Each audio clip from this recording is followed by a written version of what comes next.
अस्सलाम वालेकुम दोस्तों, आज हम यौम अतफाल पर 10 लाइन्स मजमून नवीसी देखेंगे। नंबर 1, यौम अतफाल हर साल 14 नवंबर को भारत में मनाया जाता है। 2, ये दिन भारत के पहले वजीर आज़म पंडित जवाहरलाल नेहरू के यौम पैदाइश के मौके पर मनाया जाता है।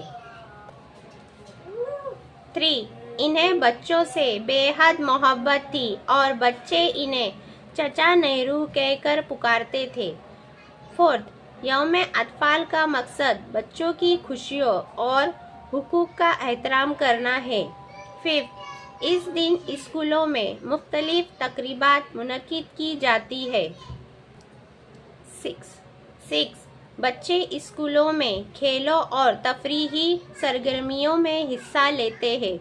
7, ये दिन हमें याद दिलाता है कि बच्चों को मोहब्बत, तालीम और अच्छी तरबियत देना हमारी जिम्मेदारी है।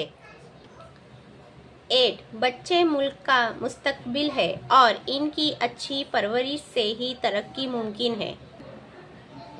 9, यौम अतफाल पर बच्चों को खुसूसी तोहफ़े दिए जाते हैं और उनकी खुशी मनाई जाती है। 10, असातिज़ा और वालिदैन भी बच्चों के साथ इस दिन को मनाते हैं। शुक्रिया दोस्तों मेरी वीडियो देखने के लिए। अगर वीडियो अच्छी लगे तो मेरे चैनल को लाइक, शेयर और सब्सक्राइब कीजिए। शुक्रिया।